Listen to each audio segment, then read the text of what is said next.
What's up, people? Punch here. So, I want to talk about update number 2 that happened July 2nd, 2026, and then had a rollback because there was a lot of issues with the connectivity and some other things as well. It was a pretty hefty patch nonetheless, being a 4.1 gigabyte download, and then today, July 3rd, 2026, the developers put it back up, and it should be a little bit better now, but there's still some issues we're going to go ahead and talk about. The first thing is those Uperiors, which is basically the coral monsters that you would fight that scream and shoot their little handguns at you and beat you with shovels.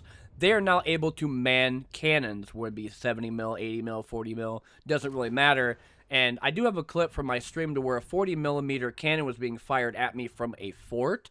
But when I tried to do it again, they would get stuck on it, or they'd be in groups and they'd run into the thing but not get on it. So there's some problems there as well. Before I talk about some of the fixes, however, they did a bunch of balance changes. For example, increase recoil of the 80 millimeter cannons, so it should be a much higher recoil than what it was previously. Tier 3 80 millimeter cannon reload time went from 2.5 seconds to 3, so about a 0.5 difference. Base and low recoil 40 mil ammo now have slightly better range from 150 to 200. Added 20% more projectiles for 70 millimeter ammo, 42 to 52. Decreased siege damage of regular 70 millimeter ammo by 20%, which would be 30 pellets down to 25. Added a 5 more meter before the damage starts decaying for regular 70 millimeter ammo, which was 35 to 40 mil. And they decreased the fire rate of the triple-barreled shotgun by 30%, so it's not going to go crazy fast like it used to. Before then, this is the stream I was talking about earlier when it came down to them shooting at me. But as you see, there's those rounds coming from the top of the tower, and I thought originally that was somebody else, like a player or like an enemy NPC trampler. But no, if you look closer with the binoculars, you could actually see the rounds flying into my ship or into my mech, doing like a walk-in feature, meaning that it's getting closer and closer and closer until it actually starts hitting me while he's firing the cannon itself. And then, of course, the NPC trampler right next to me starts blowing me up. Going back to the balance changes, they talk about manually loading turret from the container now transfers shells from the container into the turret's inventory instead of actually loading it. And it says, thank you for the tip, Peanut, meaning burnt peanut, because that's what he was doing to load the turrets. And then what it would do is it would load it into the chamber and fire. Now it goes into the inventory first, which you still have to load while it's still in there. Loot containers will spawn slightly less pneumatic parts. Increased CNC Deer XL, which is the canned deer meat you would get. It went from 100 up to 500, so that's the value that you can sell it for. Decreased medkit sell price from 50 to 20.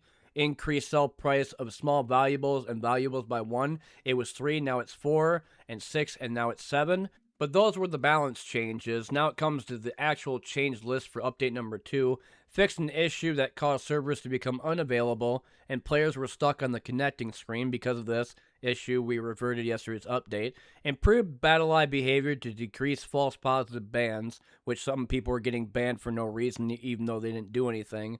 Occlusion changes that will have minor positive effects on the game performance. Didn't really mean much. Additional improvements to the character movement, which the Superiors, I actually want to talk about this a little bit. They did change them to where they have unit collision now. It says now has unit collision with the player because it would go inside your body when they tried to come and attack you. That's another thing I like a lot. They're less twitchy, meaning they're going to run at you in like natural movement rather than like doing the 80-80 spam like I've seen a lot in Hunt Showdown. The overall behavior is more responsive and more natural. Still kind of buggy. They still kind of wander around or stand there, but they will shoot at you now, and it's still pretty accurate.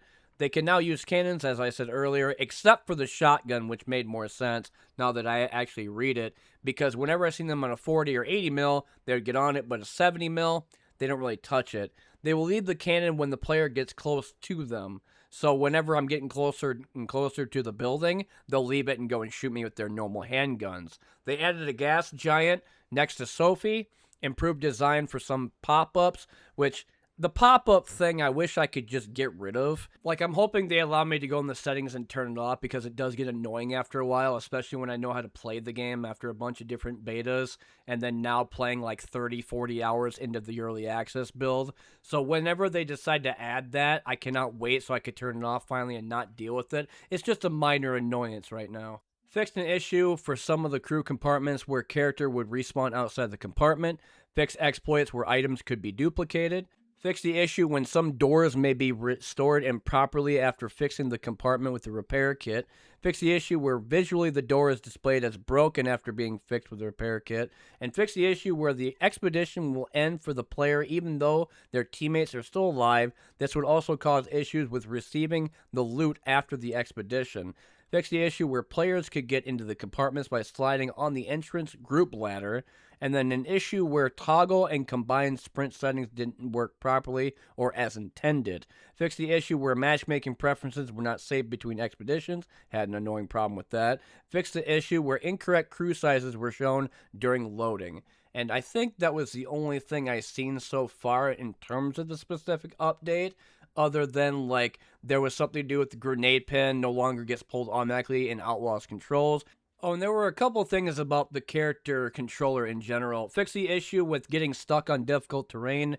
Fix several issues with parkour, meaning I think you're going to jump on one spot and then try to like hover to another, like if you grab a ledge. Fix different issues with movement. Issue with flickering names on the landing cutscene, and improvements to hit registration, which it seems to be a little bit better, but not a whole lot, because I can still shoot something with a shotgun and it doesn't instantly kill it, or if I shoot them with like the blitz or like the revolver, and sometimes it will like go through if I shoot with a cannon and an NPC trampler. That happens as well. But that's all I got for update number 2 right now. A lot of things are working, but then there are other things that are kind of messed up and kind of janky. It is early access, but I'll let people know with some more updates and probably put out some shorts if they do put some more hot fixes out. Anyway, I've been One Nut Punch, and I'll see you next one.